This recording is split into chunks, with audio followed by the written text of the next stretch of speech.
আসসালামু আলাইকুম। কেমন আছেন সবাই? আশা করতেছি যে যেখানে আছেন সবাই ভালো আছেন, সুস্থ আছেন।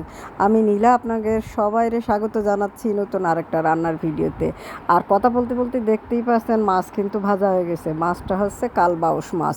তো কালবাউস মাছ দিয়ে মা পটল আলু ঝোল করবে। তো প্রথমে মাছটা ভালো করে ভেজে নিয়েছে। এখন কড়াইতে তেল দিয়ে পটল এবং আলুটা সুন্দর করে ভাজা করে নেবে। আমার মার হাতের যে কোনো তরকারি রান্নায় আমার কাছে খুব মজা লাগে। এটা সবার কাছেই সবার ভালো লাগে, সবার মার হাতের রান্নাটা। তো আমাদের আসলে আমরা সৌভাগ্যবান যে এখনও আমরা আমার মার হাতের রান্না খেতে পারতেছি। আর এই সৌভাগ্য নিয়েই যেন পৃথিবী ত্যাগ করতে পারি। আপনারা সবাই আমার জন্য প্রে করবেন বা দোয়া করবেন। তো মা এই যে পটল আলুটা সুন্দর করে ভেজে নিচ্ছে। পটল আলু ভেজে নিয়ে এইটার মধ্যেই মা মশলাপাতি দিয়ে একবারে সুন্দর করে রান্না করবে। ঈদের সময় বাড়িতে গেছিলাম, মা 7 দিন ধরে প্রত্যেক দিন ভালো ভালো রান্না করে খাওয়াইছে, তরকারি খাওয়াইছে। আমার কাছে কিন্তু মাংসের চেয়ে তরকারিটাই কেন জানি বেশি ভালো লাগে। একদিন 2 দিন যদি তরকারি না খেতে পারি তাহলে আমার মাথা কিন্তু ঘুরতে থাকে, মাথা ঠিক থাকে না। কতক্ষণে আমি তরকারি খাবো, কতক্ষণে সবজি খাবো, এই চিন্তায় আমার মাথাটা খারাপ হয়ে যায়। মাংস একদিনের বেশি আমি খেতেই পারিনি, 1 পিস 2 পিসই বেশি মাংস আমি খেতে পারিনি। তো যাই হোক আর কি, এই যে মাছটা কী বলে পটল আলুটা ভালো করে ভাজা করে নিয়েছে। এখন এটার মধ্যে 1 চামচ আদা বাটা, 1 চামচ জিরে বাটা, 1 চামচ রসুন বাটা, কাঁচা ঝাল, একটু ধনের গুঁড়ো সব একসাথে দিয়ে একটু পেঁয়াজ দিয়ে ভালো করে এটারে এখন ভুনা করে নেবে।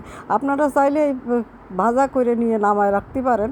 তো এগুলো আসলে বারবার ঝামেলা। এই গরমের মধ্যে যে জম্মের গরম পড়তেছে, আর এই জম্মের গরমের মধ্যে মাঝে এই মাটির চুলোয় উঠোনে রান্না করে আমাদের খাওয়াচ্ছে, আপনাকে বলে বোঝাতে পারবো না। সে খাতে তো মজা হচ্ছে, কিন্তু মার তো রাঁধতে কষ্ট হচ্ছে না। তো তারপরে যত শর্টকাটে মা পারে একটু রান্না করুক, সেটাই আমি করছিলাম মারে। কিন্তু মা আবার রাঁধতে গেলে একটু কষাই কুষয়ে মশলাপাতি বেশি না দিয়ে রাঁধতে পারে না। তো মশলাটা দিয়ে খুব সুন্দর করে পটলটা কষায় নিলে, এখন সামান্য আর একটু পানি দিয়ে নিলে এই পানিটা দিয়ে পটলটা আর একটু কষায় নেবে। পটলটা ভালো করে যত মাছ আপনারা যে কোনো রান্না আগে একটু ভালো করে কষায় নেবেন, দেখবেন খাতে খুব ভালো লাগবে। মাংস হোক তরকারি হোক, কষালে বেশি ভালো লাগে। যত বেশি কষাবেন তত বেশি ভালো লাগবে।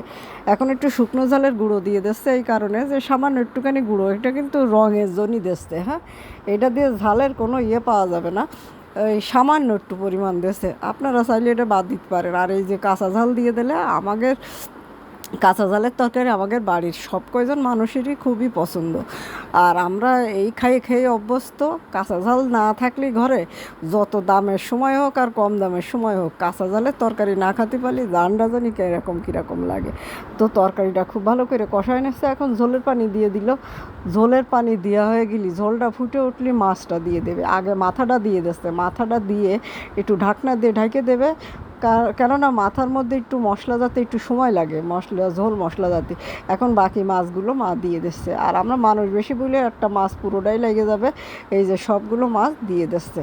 আর তেমন কোনো কাজ নেই, এখন একটু ঝোলটা শুকোয় আসলে আমার নামায় ফেলবে। আর আমাদের এরকম সাধারণ রান্না, কারা কারা এরকম সাধারণ রান্না করে খান একটু আমাকে জানাবেন। কাঁচা ঝাল দিয়ে এরকম হাতে বাটা মশলার তরকারি বা আস্ত মশলার তরকারি। এই যে দেখেন তরকারিটা হয়ে গেল। তো ভিডিওটা ভালো লাগলে লাইক কমেন্ট শেয়ার দিয়ে সাথে থাকবেন। আপনারা ভালো থাকবেন, সুস্থ থাকবেন। আল্লাহ হাফেজ।